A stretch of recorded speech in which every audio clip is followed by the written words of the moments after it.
Hello, everybody. Hey, Sarah. What's As I was just telling Kevin, I got my hair done today and there's like dye that has dripped down and stained my face. So that's why my face is brown.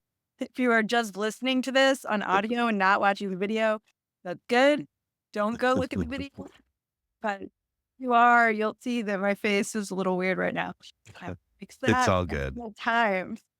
It's all good. We're very very busy people. These Busy are people these are can't focus. small things to pay attention to. All right. So we had a few topics for today. I think do we want to start with kind of the Nvidia and also one of the tweets, and kind of their general way that so first their earnings report just came out. I don't know if you want to touch on that, and then just kind of how Jensen, their CEO, kind of has run their company from kind of the beginning. Yeah, I was gonna look at the latest stock price today. I mean, NVIDIA is doing incredibly well. I think the earnings report came out and there were just like ridiculously high expectations. Yeah, they beat expectations, They beat their top and predictions, bottom but maybe line. not like how much people thought they were gonna beat. Anyway, the stock went down, I think, but it might Now not. it's back up. It's back up. So they're doing incredibly well as a company is sort of the takeaway, regardless of how the stock price is moving. Mostly because they are doing so well. People have kind of pinned all of their hopes and dreams on Nvidia, but um, it is like doing so well because it's now like a reflection of the AI market at large, and how much power these AI companies need and forecast they will be needing, um, based on their growth and what they're expecting. So it's kind of a proxy for how AI is doing and growing overall. Yeah, and just to remind people, we still are in the hype cycle, so there's still a lot of infrastructure that's being laid out, and we still don't totally know what the actual usage is going to be for the actual end companies. So the chat GPTs, the perplexities, the AI agents and everything, they obviously, we first need to get the chips that could actually do all this stuff, which NVIDIA is at the very bottom layer. And then we have to have the data warehouses that, Amazon or Microsoft or somebody like that, or X or whoever, and so a lot of those companies are seeing the benefits right now, but obviously it's still unclear how big this industry is still going to be. But I personally I'm using both Perplexity and Chat GPT. I don't know, like 20, 30 times a day, a lot You more know than I what's ever use crazy Google. is like a few years ago, I mean, maybe more than a few, but there was like, people talked about the FANG companies, and Yeah, like the N in FANG was not NVIDIA, it was Netflix. yeah, right, Netflix, like, couldn't even stay up right. during the, The Tyson fight. Tyson Jake Paul fight. It was just buffering, and now clearly NVIDIA is like I mean, what's its market cap? It's huge. Over 3 trillion.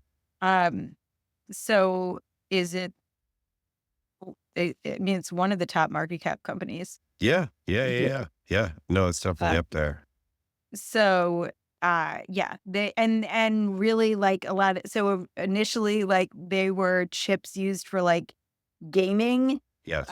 So it was, like, quite a small or constrained market, and then with crypto, like, people were using the chips for, Right.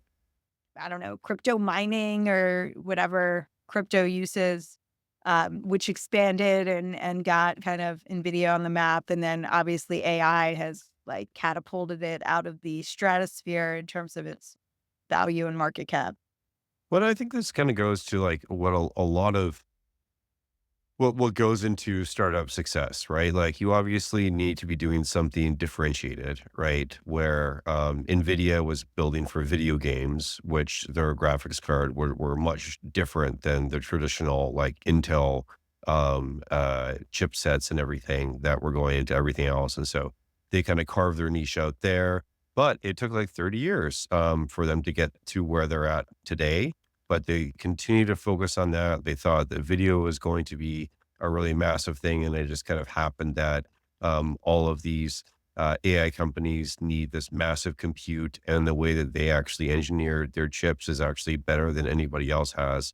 And so not only do they have a differentiated product now, but they also have a lot of luck, to be clear. Like, there's no way that anybody from NVIDIA saw this actually happening and playing out from the beginning. They probably thought it was going to be like a big company and they were going to carve their niche out, but to become one of the biggest companies ever, obviously there's a lot of luck in it. And then just sticking to it, just like Yeah. having a vision and just having a point of view. Don't look at competitors. It would have been super easy for them to go and try to copy a lot of the other competitors that were blowing past them, and as far as sales go and everything. But they had their own point of view and they stuck to it, and now they're reaping the rewards. So a Yeah. 30-year overnight success. The founder and CEO who we're going to talk about, because he has Yeah, very interesting philosophies on running a business, but Jensen Huang, he started the company in 1993. So like, right. but I feel bad ever about like, we're about to hit our 9-year anniversary with Winnie. Like, should I still be working on the same thing? Like sometimes it's really just staying with it for a really long time that gives you those opportunities, makes that luck, gives you those shots on goal. If you sell early, or, give up, you don't have the opportunity to find the trillion-dollar business, that NVIDIA has now become. Well, I'd even take it a step further. It's like, I think it's just like the most successful entrepreneurs or just even employees or whatever are the people that just like continue to stick with it. They're not continuously chasing these shiny objects. They have some sort of point of view. They like all of the people at OpenAI, like OpenAI started over 10 years ago, and where it was actually probably hard for them to recruit some of the people that were doing, even though there was a lot of great people that were involved, it was not clear that that was actually going to be a thing. And that was kind of looked upon like a research paper. And so like you need to have a point of view, you need to stick with something, and then you just need to be really determined. And that's my kind of perspective. I personally don't love when I see, and even some of my friends jump from the next hottest thing to the next hottest thing and not have like a true opinion of what can change. Like me personally, I'm hitching my bandwagon to e-commerce. Like that is going to be my career, that I'm going to try to make it easier for people to get goods they buy online. And that is not a popular thing right now. And it's a really hard thing. But I think that the knowledge that I've compounded over the last 15 years puts me at a much better advantage than anybody else. And so you really just need to stick with it, whether that's through multiple companies, whether that's through your own company. Then that I think is a massive advantage over your competitors. And I mean, likely also they built a really incredible product. Like Of there's course. not a bunch of NVIDIAs because they've built something really proprietary. And the fact that they can apply it to these different kind of markets has enabled their growth to a $3 trillion market cap. But if they didn't have something really incredible, like they wouldn't be able to be the leader in this new market of AI. So I think Right. that's, invest in your product. If you have something really incredible, there will be other expansion paths. But if Yeah. what you have is just like some hype cycle thing that you put Yeah. money on, like it doesn't matter how long you keep at it, it's not a real product with real proprietary value. Yep. Totally. Uh, Uh, Do you want to get talk into, about founder. yeah.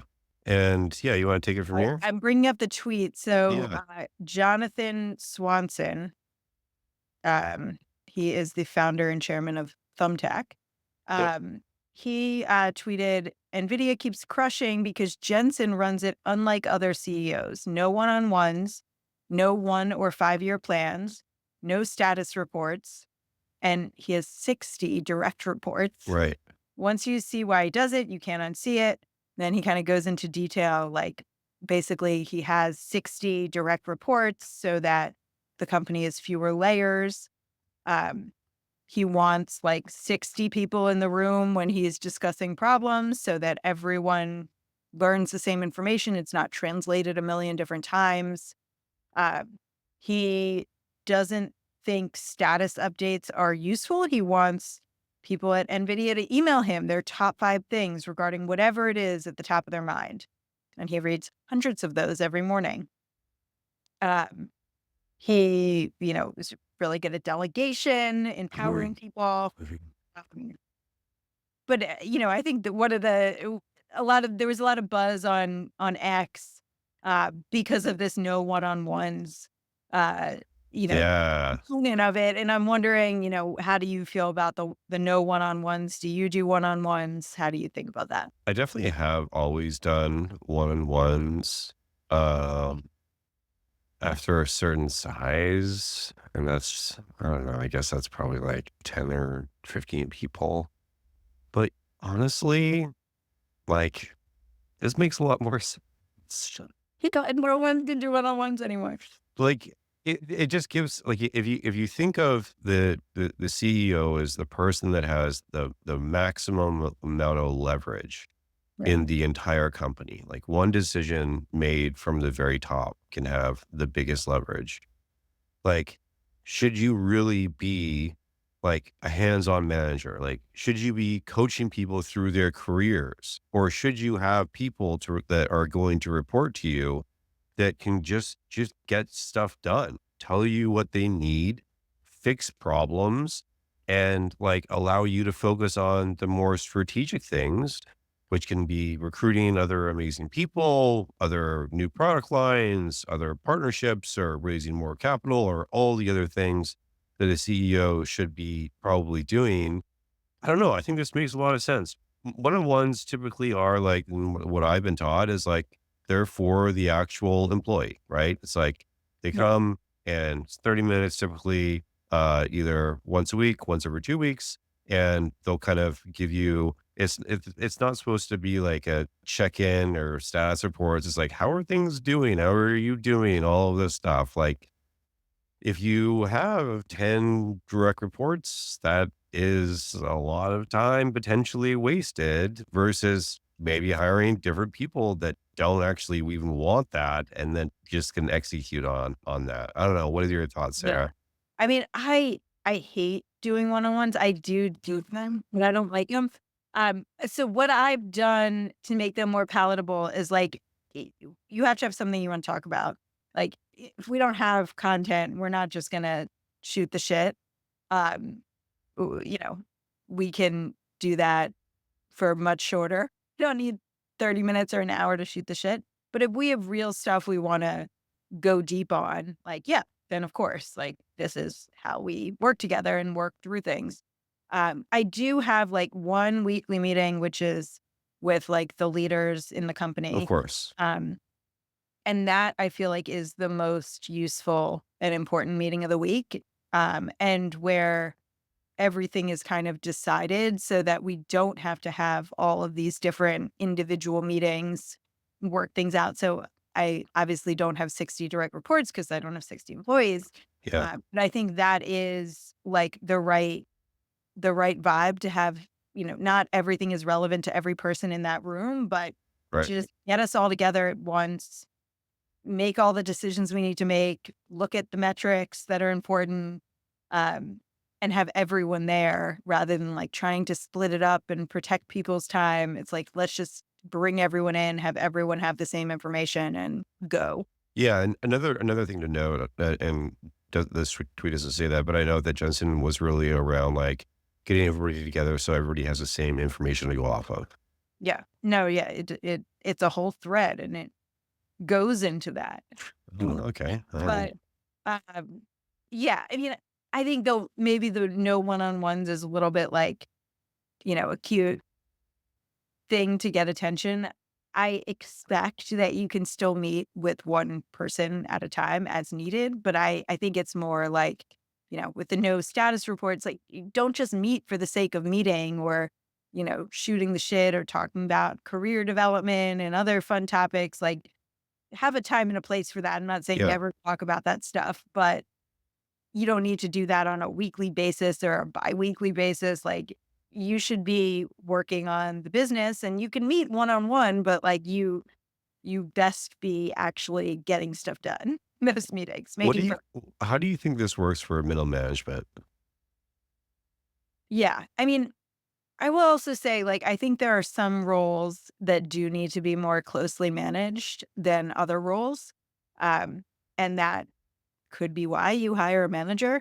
Uh, like, for example, I feel like sales is possibly one that needs a little more oversight, keeping people on track, making sure they're not blocked by anything, they're hitting their goals. And so, Yeah, like, I think there is a time and a place for people who oversee groups of humans. I mean, I think a lot of it can also potentially be automated if you have the right metrics in place and you know what people need to be doing. You can kind of automate some of that oversight, but I do think it's not true for every role that you can have complete autonomy and know exactly what you're supposed to be doing. I Like agree. some roles are a little more, need some more kind of grown up oversight.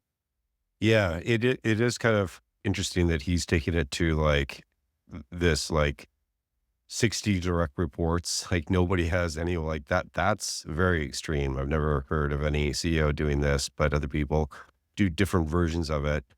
I do agree that, like, the CEO should not be there for, like, career development for people. They should be having even early stage people.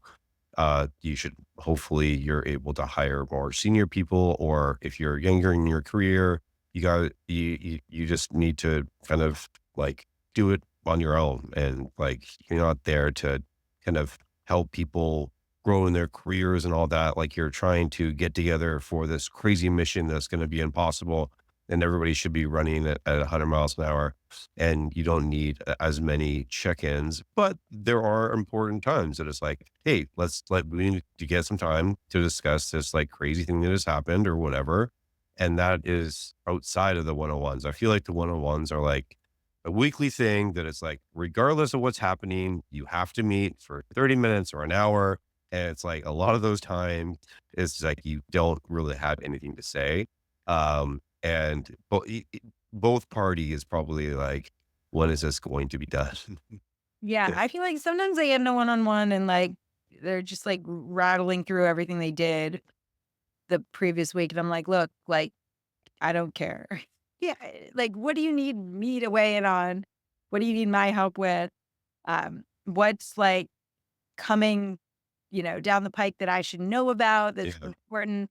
But otherwise, like, I don't need to know how you spend every minute of every day, and, like, we don't have to rattle through that status report together. Uh, I'm in this organization, YPO, that I think I've yeah, talked about on here, yeah, Young Presidents Organization.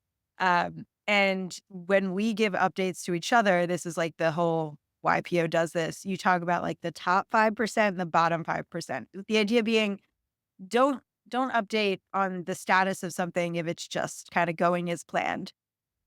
Only talk about things that are the top 5% of your life, like going super well, you're knocking it out of the park, or the right, bottom 5%, like right. miserably, you really need the group to weigh in on it. And we don't talk about anything in the middle. And I feel like you get to the meat of things faster. And I've tried to kind of apply that philosophy to work. Like if you're just like cruising along doing your job and it's going as planned, like we don't need to talk about it. I trust Right. that you're doing your job. Let's talk about the things that are going really well that we should be like doubling down on or that are completely off the rails that you need Yeah. help with. Yeah, I completely agree with that. Where do you fall, with OKRs or any sort of OKR type planning for a startup? I mean, we do this. We don't call them No, OKRs, you don't but do OKRs, Sarah, do you? we don't call them OKRs, but we do have quarterly, initiatives that we talk about. Our quarterly initiatives are meant to be like overarching themes for the quarter. We usually pick 3. Some quarters we pick 2, some we've picked 4. It's not meant to capture all the work that everyone is doing. It's meant to capture like the top 2 or 3 things we're really focused on as a company that quarter. Yeah, And it just helps with like as a startup, there's constantly like new things you could do or stuff that comes up, or like you notice a competitor did this. And it's very helpful to go back to our initiatives. I mean, we show them every week at our company wide meeting.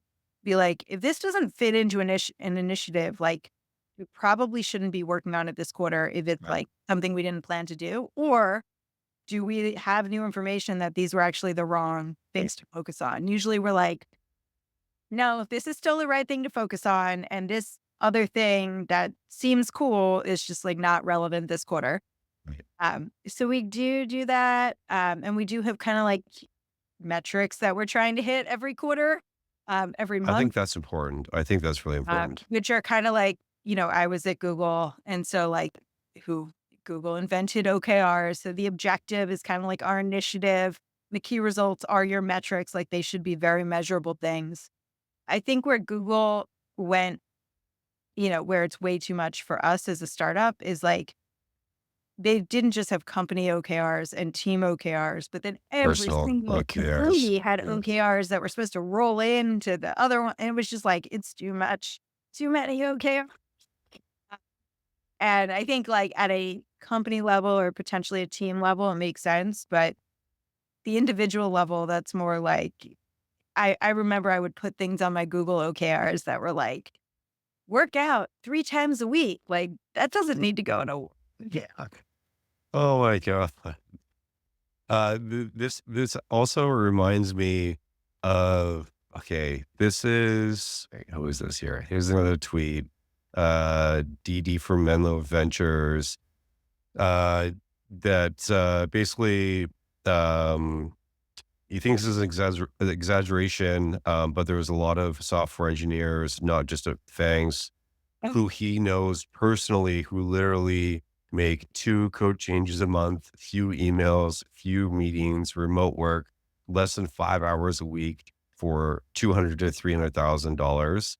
And, he also listed a bunch of companies in here. I thought it was funny because, they listed Box, and Aaron Levy's mom actually sent him the tweet. He's like, "Why is your company on this list?" Yeah. And he Um, responded, like, with the eyes. yeah, yeah, I thought that was funny. He had, like, the best replies. He's like, not not hiring remotely anymore. They'll have, like, a desk next to me. Yeah, but I think this kind of gets to the entire point of like OKRs and all of the structure, middle management, and like it's just really, for one, I think in like I've worked for very large companies, like I worked for Boeing, like you could just get lost and you literally can do that and you can get a super high performance review and you could get promoted and make a lot of money and all of this kind of stuff and you just get lost in the shuffle.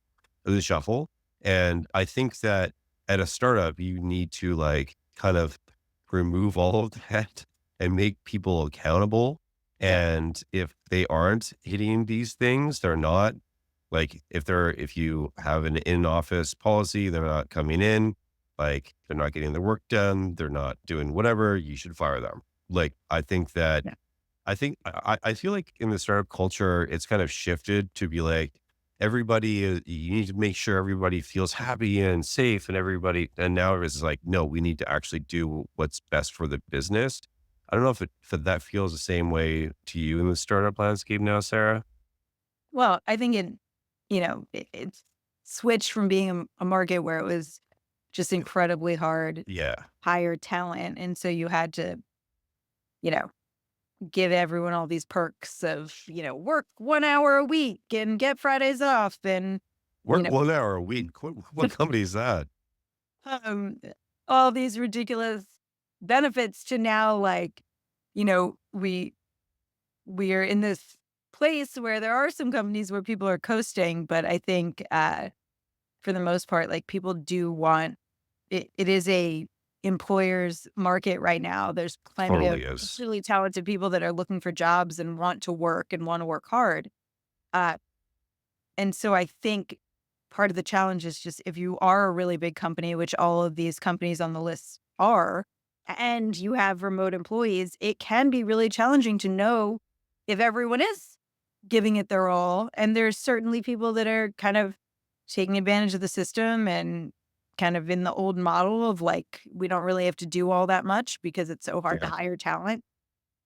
Someone I also saw someone in the thread kind of say like, well, at some of these big companies, like you are just kind of paying to maintain the code base, like if something goes wrong. And that might be true. Like there Maybe. may be some specialized positions and roles where like, you know, There's one person that knows this piece of code and you need to keep them on salary or where like something. there's a set of specialized engineers that like, yeah, maybe they are working 20 hours a week, but like it's still worth it because you just want, for the These are cost, it's worth having fringe them. Uh, cases. but I think for the most part, and definitely Aaron Levy Levy's response, former guest of the show, Yes, of um, course. he wasn't happy to hear that. He did not want employees not working. So I think it's just a matter of like how do you actually surface the people that are not, you know. Well, and Yeah. also I think that like with this is a combination of companies, especially public companies, that they are having to focus on free cash flow. So they're actually having to cut a lot. So Yeah. all the major companies have cut, and I'll use X to be the most extreme. They laid off 90% of their entire workforce, and it's still running. I know they have some issues with advertising and revenue and all that stuff, but the site's still up and it's still very relevant. And so there was obviously a lot of fat to cut off in the system and things are still working. And so I think that there is just naturally a lot of bloat that happens in a lot of these companies. And turning it back to hopefully all the listeners that are founders or early startup employees or the potential founders later on, like that's your advantage. Your advantage is to get the people that are going to work super hard. Um, I prefer in person. I think you get a lot more done in person than you do remotely. And you're competing against these people. And I think that things that like with AI is just a force multiplier on your work output and everything like that. I really think that these startups are going to be able to completely disintermediate these larger companies because they have all of these things in place and OKRs and all of this and career planning and all these things that is obviously important for a lot of people, but we're talking to founders here. Yeah, and that's why I cringe when I see, like, startups putting too much process in place, whether it's, like, weekly one-on-ones with every direct report pairing that's possible or OKRs or these processes they'll take from the larger companies because I feel like it is a drag. It just slows you down. There's very little benefit. Only do the pieces that are actually producing tangible benefit and are working for you. Otherwise, you're losing your competitive advantage. Absolutely. Well, why don't we turn it on to this is an interesting topic that Sarah brought up. Yes, let's move on to the next topic. So I thought this would be a fun one because we had a little discussion in our founder group Mhm. about how you actually buy a house as a founder. And I think this is very timely because I just saw that mortgage rates have actually gone up. They were going down and now they're up Yeah, again. Um, So obviously with high interest rates, that makes it even harder to afford a house because your monthly payments are higher. But how do you even get a mortgage? This can be challenging because mortgages are based off of your, income to debt ratio, and founders often have very little, if any, income. And sometimes they do have income, but that income is discounted by the bank issuing the mortgage because they don't consider the business to be a stable entity. So we'll talk about that. Um, and of course, if you have debt on top of that, that's especially unhelpful. So I thought we could. I have bought a house as a founder, and so I thought we could same. maybe share some tips and dive into it. Uh, as this show is often listened to by founders. So one thing that I think that has changed is that there's been two banks that have gone away. So Silicon Valley Bank and First Republic Bank. And so if you were to have your startup there, um, they would actually give you preferential treatment. And so you as a startup, as long as you raised some venture and all of that, they would actually kind of waive what Sarah is kind of mentioning as far as like, are you a stable business and everything like that. But those things unfortunately have gone away. And so it is hard. And I believe right now it's that talking to my broker, it's like you need to have like 12 to like 16 months of steady income. And if you own, I believe it's over 40% of the company, they'll actually look into the financials of the company. Now, if you've raised 10 or $20 million, probably not going to be a big deal. But if you've raised less, even if you have a debt to income ratio that is less than 40%, and this is on a gross basis. So I did kind of a quick calculation. So say if you had $20,000 of income every year, with the 7% interest rate, assuming that you had a $200,000 down payment, you could basically afford a house that would be $1 million. And that is including all the taxes and all the property taxes and the insurance and everything like that, Wait, and at a what annual salary? 200,000. $200,000 salary. Yeah. Okay, I think you said $20,000, so I was like, Oh, sorry. You can Yeah, math a $200,000. $1 million house. Yeah. Yeah. Yeah, so I think the biggest thing is, like, to be able to qualify for a mortgage, as you said, you need to have a history of income. And one thing that founders do, I've made this mistake, I think you did too, Kevin, is like we don't pay ourselves. And we think it's in everyone's best interest that when the company is starting out, even after we've raised some money, a little bit of seed funding, we don't pay ourselves. And instead, we use that money to hire other employees or have it in the bank or whatever it might be. And I like, wish I could go back in time and have Right. paid myself from the beginning. I think this paying yourself a real income is the best thing you can do for your business long term Agreed. because it sets you up to be able to qualify for a mortgage eventually, buy a house. May take some time. It may take a year of history with the company. So I'm not saying day one of paying yourself, but pay yourself from day one that you can. Pay yourself a generous salary and you will actually be able to do the things that you want to be doing in your life without selling the company and without selling secondary, which both of those things I would say are going to be more major and have a bigger potentially negative influence on the company long term than if you do it purely for financial reasons. If you're like, I'm going to sell a bunch Mhm. of secondary shares just so I can have some liquidity to buy a house. Your company would be so much better off if instead you just took a salary from day one, built up that history of taking a salary, and were able to qualify for a mortgage. And heck, if you don't end up needing that salary, like you've saved that money, you've earned over time, then do whatever you want with it. Invest it back in the company and buy some more shares. Like that's still money. You don't need to spend the money.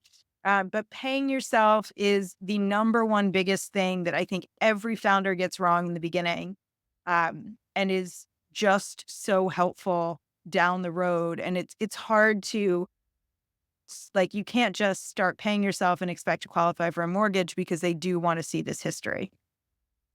Yeah, and I think that, like, when I started companies, 13 years ago, the conventional wisdom was to pay yourself as little as possible, from the investor side of things. So it's like, you should only be taking so me as a software engineer, if I would have been, like, with my experience, I probably could have been making, I don't know, 130, $150,000 as just an employee at some other, not even a FANG company.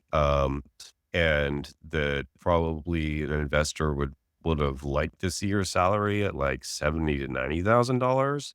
I think that definitely has changed. Investors have changed their minds on that because they have realized how much of a burden that is on yourself. Like, as the CEO or as the founders have the highest leverage out of anybody else. And so if you're able to not have to worry about financial issues, and we're not talking about taking crazy vacations or buying investment property, something like that, but things like you could comfortably live. You have, depending on how old you are, you have like a way to actually purchase a house, depending on where you live in San Francisco. And going back to those numbers, like $200,000, you're not going to buy a million. There's no houses for sale for $1 million.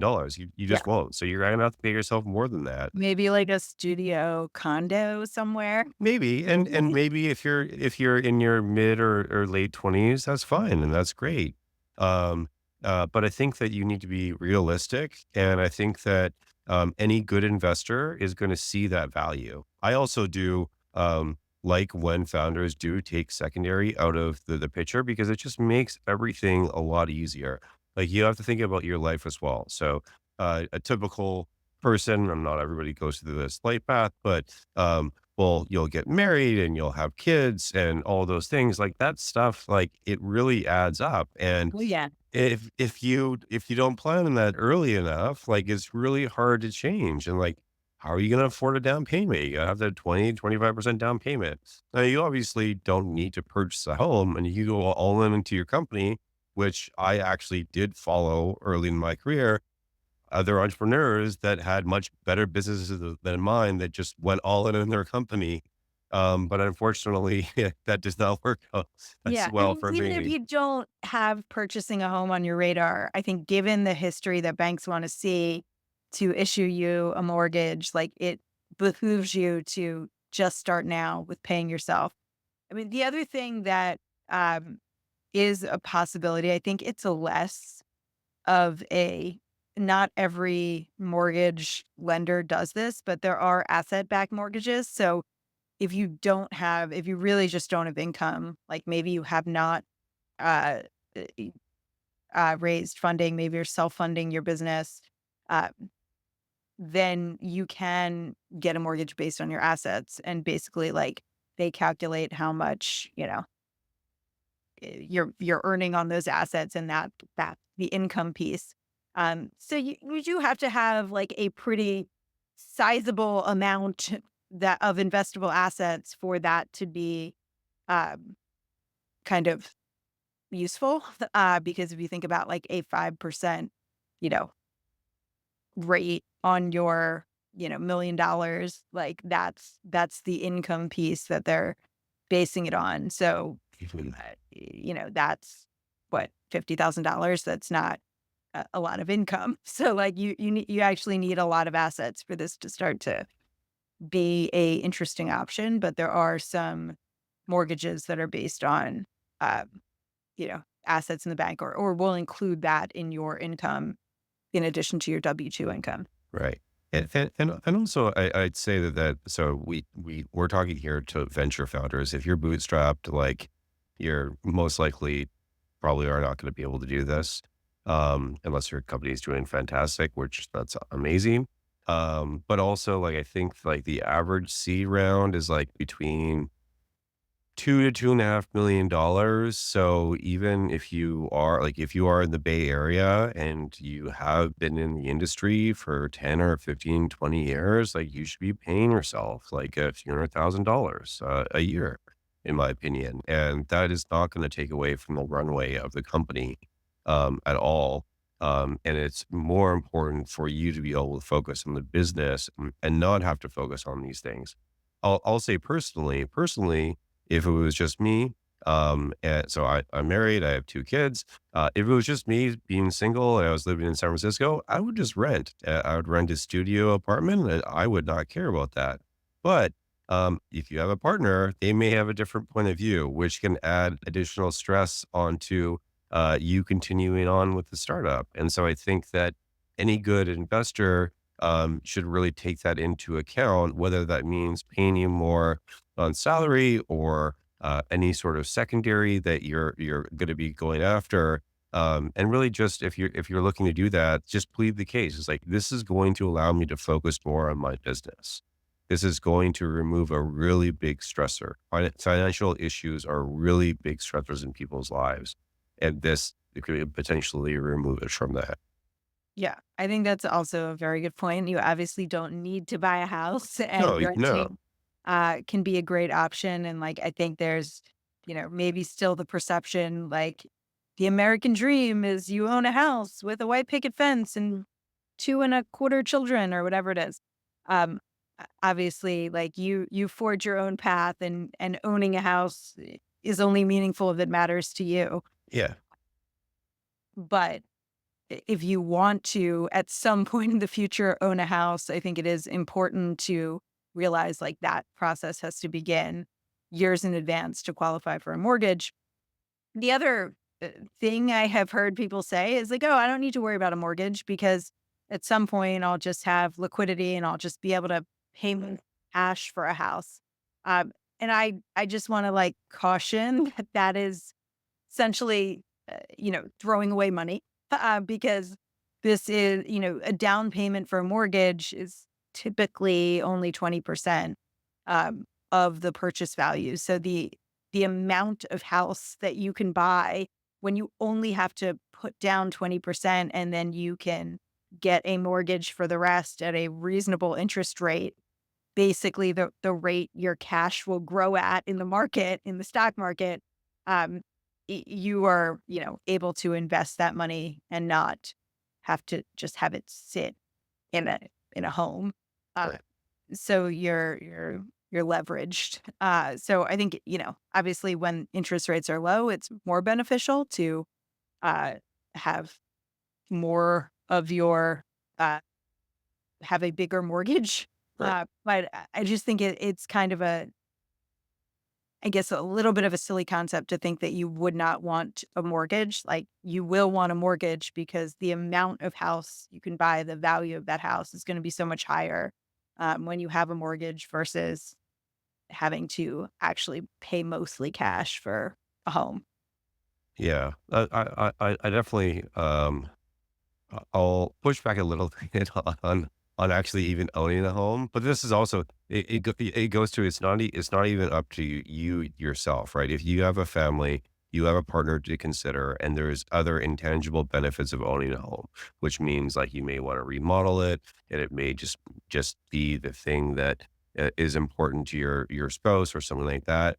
I actually just did some analysis. If I would have invested what I put down on our home, just over the last few years in like the just like three like index funds, I would have actually made way more money on that than the actual equity increase in my home.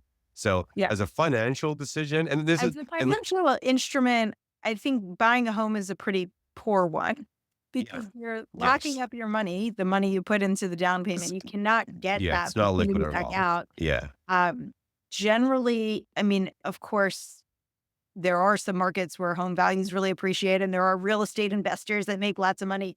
But generally, you're picking a house for your primary house for where you want to live, and that doesn't usually correspond to like the neighborhood that's going to appreciate the most. So you're not doing it for the appreciation in the home value generally. right, right. Yeah, but everybody has different reasons, and I think that the typical investor sentiment before was just like heads down, all money goes in the company, pay people as low as you possibly can. I think that's changed, and if you do have investors, talk to them before you actually take their money to see where they stand on a lot of these things. I would say it's probably the norm now, especially for people that have experience, like me and you, Sarah, like if we were to go to the open market and we would be director or VP somewhere else, we would be getting double or triple or quadruple what we're probably getting paid now. So like we're not looking to make the same amount of money, but like we need to be comfortable so we could actually focus on the company, which is actually in the investor's best interest. And so I think if you could lay it out like that, um, if other people have not laid it out to that investor that may push back on that, um, try to just reason with them with that logic. And it typically does seem to work. But I see this so many times. People pay themselves so little. And it's just like, for what? It's like, it doesn't matter to the company. Like, you're going to decrease your runway by what, a few weeks or something like that. It doesn't matter. But it does matter to you.